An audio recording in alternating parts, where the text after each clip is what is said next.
What's up, everyone? Back for another beer review, and today is Wednesday, which of course means it's time for another Western New York Wednesday here on the channel. And the beer I'm reviewing today, once again, comes from the Brickyard Brewing Company, and they are out of Lewiston, New York, and this is their Just One Before I Die, the 2025 release. So this is an American IPA that comes in at 6.5% alcohol by volume.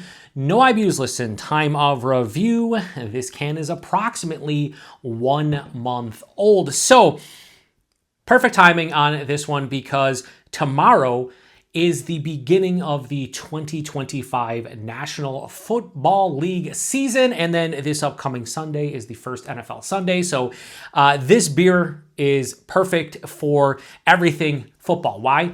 Because they're talking about the Buffalo Bills and the Just One Before I Die kind of whatever you want to call it gimmick is something here in Buffalo that a lot of fans definitely live by.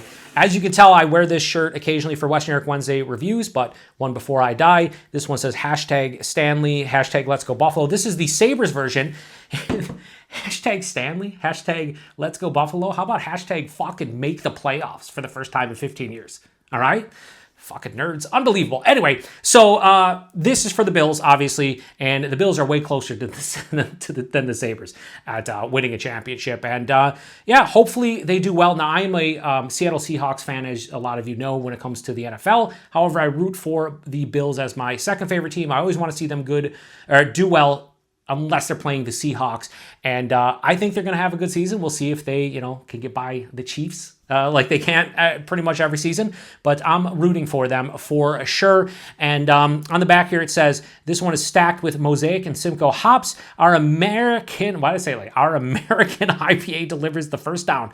Could this be our year to take it all? I've been saying that the last 4 or 5 years. So hopefully we're using the beer tree glass because I don't have a Brickyard glass. But yeah, so on their Instagram, they do call this a modern West Coast IPA, but on the label, they say it is a American IPA. I guess kind of the same thing, but this is Mosaic and Simcoe, true and true. So let's give it a pour. And the whole Just One Before I Die is just one championship before you perish as a fan. The only good team to ever win a championship here in Buffalo isn't the Bills, although the Bills did win, I think it was a 1964 and 65 AFL championship before what we now know as the NFL, the Super Bowl era. The Sabres have never won championship, but the Buffalo Bandits of the National Lacrosse League, 3-time champion, or 4-time, I think, champions, but they just won 3 straight titles. So it's lacrosse, so it's not, a big sport or whatnot, but it's definitely the only championships we got going on here. What the fuck? Wow, that's a terrible pour. Is that an indication that maybe it's not Buffalo season, or is it just an indication that I fucking suck at pouring beer? I think it's a combination of both, if we're being honest here. Wow, I don't know why I spilled it that poorly, but we are here, and that's like an ounce that I just wasted, and I'm pretty pissed off about it. Come on now. But if you're not duffing something like I just duffed that pour, I don't think you're living the Buffalo sports fan life. Let's just be honest. Yeah, that's true. Anyway. So this one, well, why is it fucking, it spilled on the side of this too? Jesus. Just fucking fast forward through the review. Just don't even watch the rest of this. I don't even want to review it at this point. I'm fucking terrible at what I do. Anyway, what does this look like? Well, it looks like a nice, pretty clear IPA of some sort. You can see, at least you can make out the shadow. It's not crystal clear. It has a gentle haze to it, but it has that golden orange color that looks like an old school American IPA, West Coast IPA. Had about a finger of this off-white colored head that looked fine and is now a thin film. Good carbonation coming up from the bottom, but yeah, it looks like an American IPA of some sort, no doubt. So let's get a nose. It smells nice. Ooh. It's wild that Mosaic and Simcoe was in this because I'm getting Amarillo. Huge blood orange. Huge orange.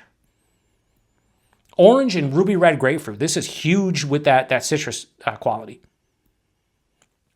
Little bit of that peach I get from Simcoe.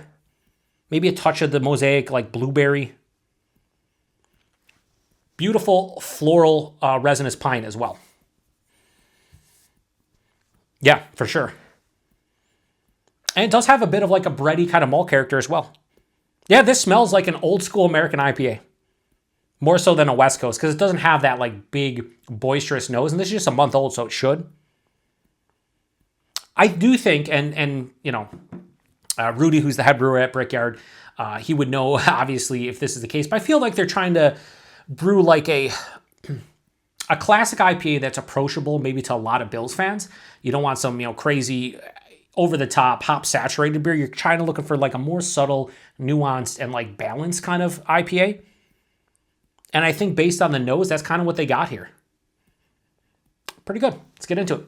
Cheers, everybody.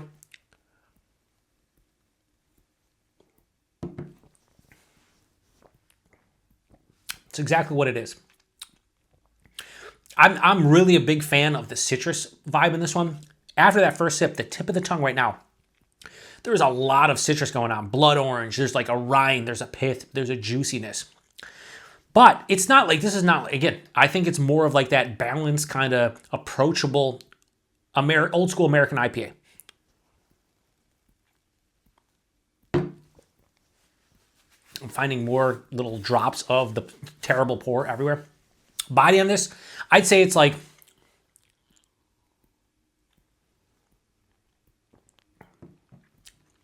approaching medium, 6.5%. I'd like to see it right at medium, so it's a touch thin, but very little. I mean, it's right there. The mouthfeel, crisp. This is a super clean beer, very easy to drink, quite refreshing. The taste, from front to back, to me, is a huge citrus vibe to this.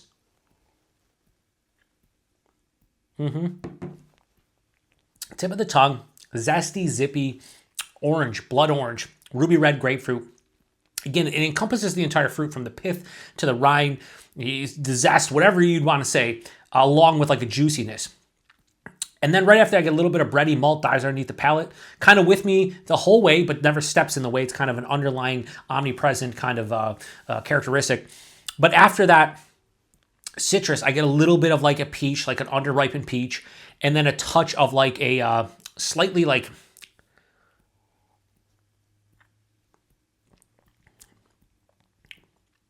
like an underripened blueberry as well from the Mosaic. It finishes with this firm, but not over the top floral and pine resin quality. This has a mild to moderate bitterness, more approaching moderate. This is, I'd say, firmly dry, but not too over the top as well. Good balance, leans a little bit more dry and bitter, but again, I think this is very approachable for an IPA fan who doesn't like huge over-the-top boisterous flavors. If you want a little bit more subtle and nuanced and a little bit more balanced, I think this is where you would land. And if you're somebody who likes old school American IPAs and not are into the juice bombs and everything, or even like the new, they called it a modern West Coast IPA. This to me drinks like an old school, just American IPA, or even like an East Coast IPA from like, the 60 Minutes of the world and things of that nature. Not quite exactly like them, but like kind of in that realm.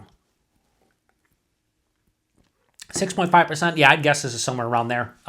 You can't taste alcohol, but the lower, slightly thin body and the flavors, I would guess around 6 to 7%. So I think that is appropriate for this beer.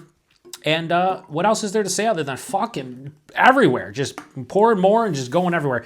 I think this is nice, and I think this is good for a lot of Bills fans out there that want to, support a local brewery, maybe bring a 4-pack of this, or maybe a couple 4-packs, or maybe a case to tailgating and enjoying yourself. I think that's kind of what this beer is meant for, and yeah, I think it's good for what that is. Not an amazing IPA or anything, but again, I don't think that's what they're kind of going for. They're going for sessionable, approachable, balanced IPA. I think they did a pretty good job. So just one before I die, the 2025 release, I'm going to go low 4 out of 5. I'll go 3.95. I think this is nice. I think this is definitely approachable and enjoyable, and have no issues with it whatsoever. Price point is really nice too. $13.99 a 4-pack. At the brewery, it's exactly 14, but most places I saw was $13.99. So, I mean, for $3.50 a can, I think that's fine. It's 6.5%. It's a nice beer, and you're not breaking the bank. So, yeah, solid price point. And the availability, it's the Brickyard Brewing Company. They're available at their brewery, as I said, and in and around Western New York. Some of your favorite bottle shops might have it if you're in the Western New York area.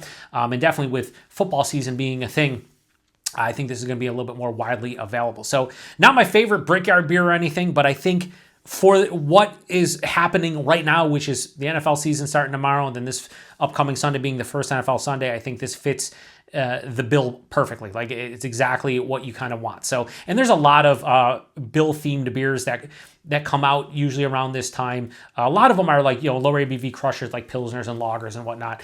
And that makes a lot of sense for people who tailgate and want to buy like a case of it, just hammer it out. But if you want something with a little bit more flavor, this would definitely serve you right. So anyway, if you've had this one before, please post it in the comment section. I'd love to hear from you. Appreciate everybody stopping by for another Western New York Wednesday, despite the fucking horrible pour. That was like one of the worst pours I've had this year. Like shit going everywhere, totally unexpected. Still like 3 minutes later, finding little, droplets on the table. Like what the fuck am I doing? Reviewing beer poorly on YouTube. Yeah, baby. Anyway, cheers, everybody, and let's go Buffalo. Let's go Seahawks. I would love to see, and I've said this before, I was really rooting last year for a Lions and Bills, the last couple of years, a Lions and Bills final. All the, Super Bowl, all the Lake Erie teams, the Lions, the Browns, and the Bills, they deserve something at some point. Their fans do. The diehard, a lot of them are diehards, and it's just like, it's always heartbreak. It's always something out of their control, but like, at some point, one of these teams is going to win a Super Bowl, right? Right? Maybe not the Browns, because Joe Flacco's the quarterback. And it's Joe Flacco. The guy's like 48 years old. I don't know, making up numbers. But he's not far off from that. But the Lions and Bills could definitely meet again. Who knows? And by again, I mean, I have potential to do so. Cheers.